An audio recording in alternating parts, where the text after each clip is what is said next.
आपण पाहत आहात भारतीय जनमत, आपला चॅनल। नमस्कार, मी मानसी धामणसकर। आपण पाहत आहात भारतीय जनमत न्यूज। नजर टाकूया त्याच्या ठळक घडामोडींवर। दिल्लीच्या अरुण जेटली स्टेडियमवर दिल्ली प्रीमियर लीग 2024च्या 23व्या सामन्यात दक्षिण दिल्लीचा सुपरस्टार फलंदाज आयुष बोदानीने इतिहास घडवला।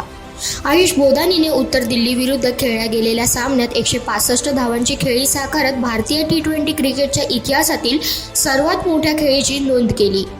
याआधी भारताच्या कोणत्याही फलंदाजाने T20 क्रिकेटमध्ये एवढी मोठी खेळी साकारली नव्हती। या खेळीसह आयुषने श्रेयस अय्यरचा 7 वर्ष जुना विक्रमही मोडला। भारतासाठी T20 क्रिकेटमध्ये सर्वात मोठी खेळी साकारण्याचा विक्रम श्रेयस अय्यरच्या नावावर होता। त्याने सिक्कीम विरुद्ध मुंबईकडून खेळताना 21 फेब्रुवारी 2019 रोजी 55 चेंडूत 147 धावांची खेळी केली होती। या दरम्यान त्याने 15 षटकार आणि 7 चौकार मारले होते।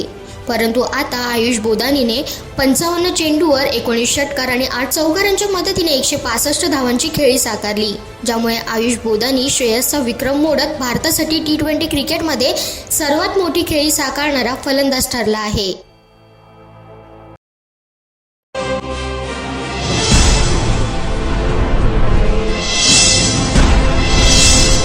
आपण पाहत आहात भारतीय जनमत, आपला चॅनल।